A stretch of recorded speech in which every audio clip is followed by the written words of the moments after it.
Chapter 17. Ahithophel said to Absalom, I would choose 12,000 men and set out tonight in pursuit of David. I would attack him while he is weary and weak.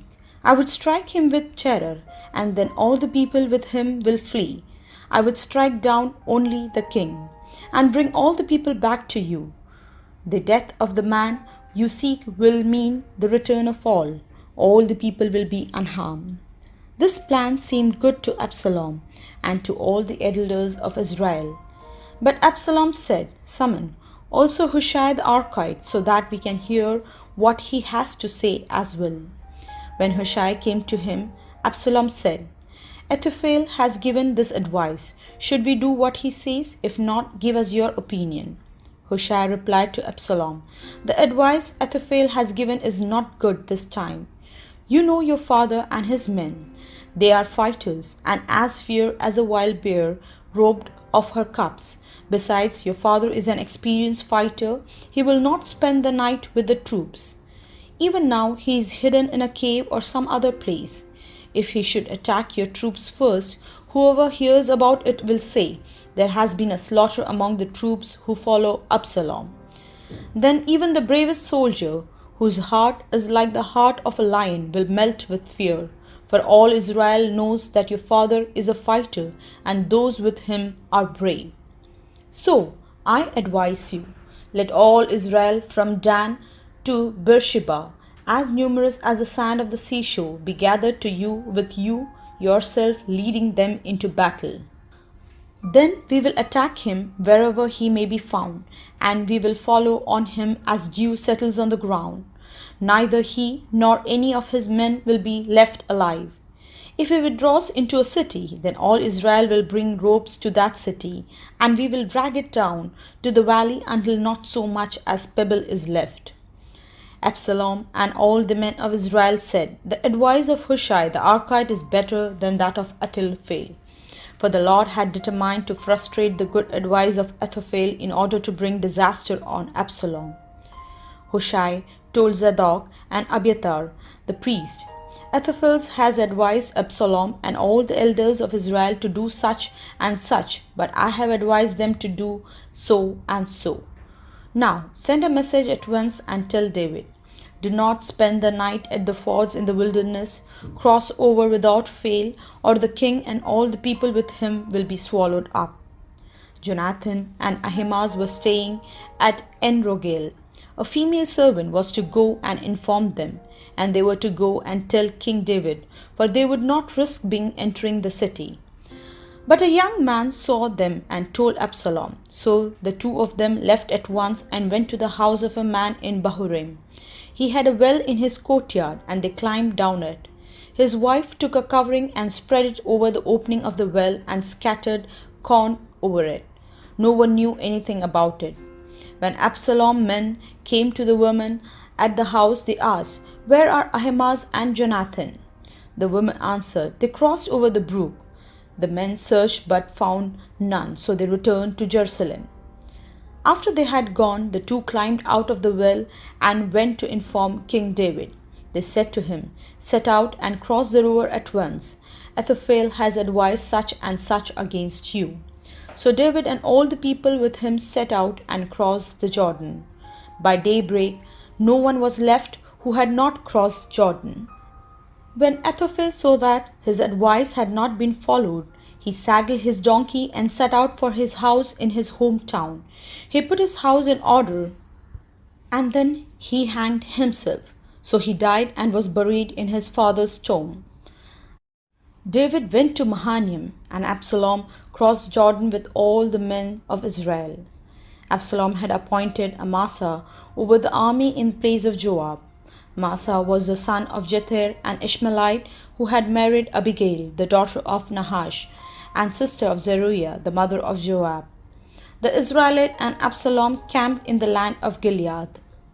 When David came to Mahanaim, Shobi, son of Nahash, from Rabbah of the Ammonites, and Machir, son of Ammiel, from Lodebar, and Barzillai, the Gileadite, from Rogelim, brought bedding and bowl and articles of pottery. They also brought wheat and barley, flour and roasted grain, beans and lentils, honey and curds, sheep and cheese from cow's milk for David and his people to eat. For they said, the people have become exhausted and hungry and thirsty in the wilderness. 2 Samuel chapter 18. David mustered the men who were with him and appointed over them commanders of thousands and commanders of hundreds.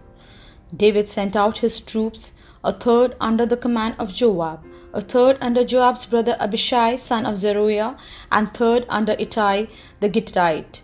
The king told the troops, I myself will surely march out with you. But the men said, you must not go out. If we are forced to flee, they won't care about us. Even if half of us die, they won't care. But you are worth 10,000 of us. It would be better now for you to give us support from the city. The king answered, I will do whatever seems best to you. So the king stood beside the gate while all his men marched out in units of hundreds and of thousands. The king commanded Joab, Abishai, and Ittai, be gentle with the young man Absalom for my sake. And all the troops heard the king giving orders concerning Absalom to each of the commanders. David's army marched out of the city to fight Israel, and the battle took place in the forest of Ephraim. Then Israel's troops were routed by David's men, and the casualties that day were great, 20,000 men. The battle spread out over the whole countryside, and the forest swallowed up more men that day than the sword. Now Absalom happened to meet David's men. He was riding his mule, and as the mule went under the thick branches of large oak, Absalom's hair got caught in the tree. He was left hanging in the mid-air, while the mule he was riding kept on going. When one of the men saw that had happened, he told Joab, I have just seen Absalom hanging in an oak tree. Joab said to the man who had told him this, What? You saw him? Why didn't you strike him to the ground right there? Then I would have had to give you 10 shekels of silver and a warrior's belt.